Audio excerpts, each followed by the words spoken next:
PAN card હોય તો PAN card પર યસ કરીને પાન કાર્ડની ડિટેલ નાખવાની રહેશે. નેક્સ્ટ સ્ટેપ પર ક્લિક કરશો એટલે આ રીતનું શાળાનું નામ, જે કઈ સ્કૂલ સિલેક્ટ કરવાનું છે એ સ્કૂલના નેમ આવી જશે. તમારી આજુબાજુનું તમે જે એડ્રેસ આપેલું છે એના, તો એ સ્કૂલ સિલેક્ટ કરવાનું રહેશે તમારે અહીંયાથી.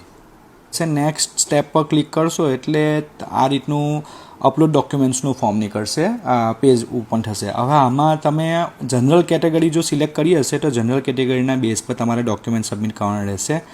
એમાં ઇન્કમ સર્ટિફિકેટ છે, એડ્રેસ પ્રૂફ છે, એ રીતના જે ડોક્યુમેન્ટ્સ તમારે માગે તમારી પાસે તૈયાર છે એ ડોક્યુમેન્ટ્સ તમારે સબમિટ કરવાના રહેશે. અહીંયા કરશો એટલે કન્ફર્મ આવશે. કન્ફર્મમાં તમારે તમારી જે ડિટેલ ભરેલી છે એ ડિટેલ ઉપરથી નીચે સુધી બધી રીતે ચેક કરી લો. કોઈ જાતનો સ્પેલિંગમાં પ્રોબ્લેમ ના હોવો જોઈએ. આધાર કાર્ડની માહિતી, બીજા જે પાન કાર્ડ નાખેલો હોય એ છે, ઇન્કમ તમારી જે નાખેલી હોય ઇન્કમમાં કોઈ ના હોવું જોઈએ. ડોક્યુમેન્ટ્સ બધા બરાબર રીતે સબમિટ કરેલા છે કે નહીં એ ચેક કરી લો. કેમ કે એક વખતે ફોર્મ સબમિટ થઈ જશે પછી તમારાથી ફરીથી એ ચેન્જ નહીં થાય, એટલે ખાસ કરીને ધ્યાન આપી દેજો. વેરીફાઈ થઈ જાય ફોર્મ તો તમારે સબમિટ કરવાનું રહેશે. સબમિટ થઈ જશે પછી તમારે એને PDF ફોર્મેટમાં કે પછી પ્રિન્ટ કરાવીને તમારી પાસે રાખવાનું રહેશે. કોઈ જગ્યાએ જમા કરવાનું નહીં થાય. તમારા પર નોટિફિકેશન થ્રુ તમને જાણ થશે. કોઈ ડોક્યુમેન્ટ્સ જો તમારા રિજેક્ટ થશે તે બી તમારા પર મેસેજ આવી જશે અને ફરીથી સુધારવાનું થશે તે બી સુધારાશે.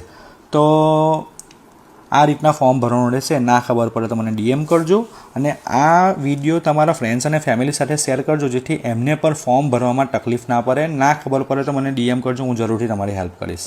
Thank you.